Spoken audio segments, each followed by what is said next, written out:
Eto pa mga bossing ko, ang isa sa mga pinakamaganda na dapat ay magawa po natin mga bossing bago pumasok ang mga unang buwan mga bossing.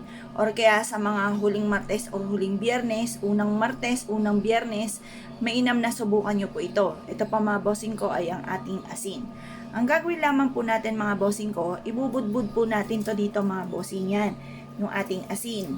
At pagkatapos ay magwi-wish po tayo na sa pamamagitan nito ay hindi na tayo mamalasin at buong buwan tayong suswertihin.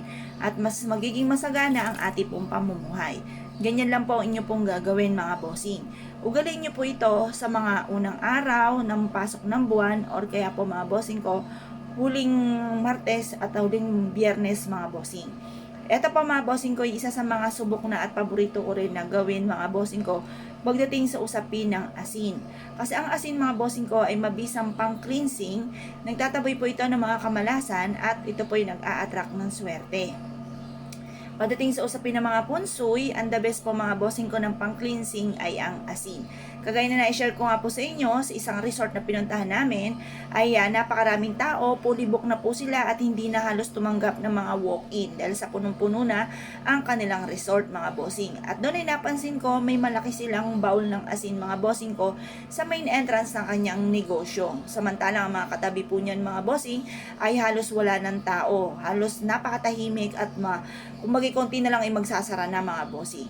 Pero sa kanila ay dinudumog mga bossing, bukod sa ganda ng kanilang ambience ay meron din silang pang cleansing at pantabay na mga kamalasan. At talaga naman tunay na nare-relax ang mga taong pumupunta po doon mga bossing. Subukan nyo po ito. Kung kayo po isa sa mga mahilig sa mga pampaswerte, wag na wag ka magpapawala nito dahil ako po isa sa mga magpapatotoo na sinuwerte sa pamamagitan ng ganitong mga pamamaraan. Kung naniniwala ka at naisyo po itong gawin, lumarga po kayo.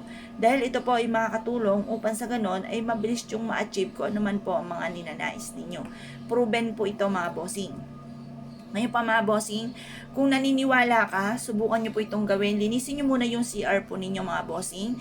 At pagkatapos mga bossing ko ay maglagay ka ng asin sa inyo pong aridoro or sa mga strainer po na yung kagaya ng lababo, yung paliguan po natin, yun, maglagay ka doon ng asin mga bossing. Sa mga butas-butas na yan.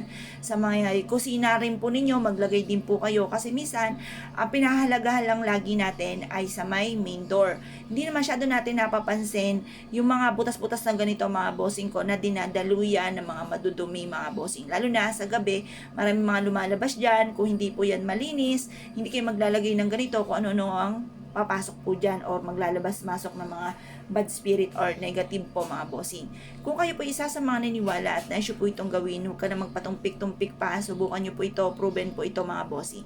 Kung ikaw ay isa sa mga naniniwala, mahilig ka sa mga pampaswerte, ay siya, lumarga po kayo at ito po ay makakatulong upang sa ganon ay magtuloy-tuloy ang agos ng swerte. Kaya kung po pinaniwala mga bossing, ay siya, good luck po sa inyo po lahat.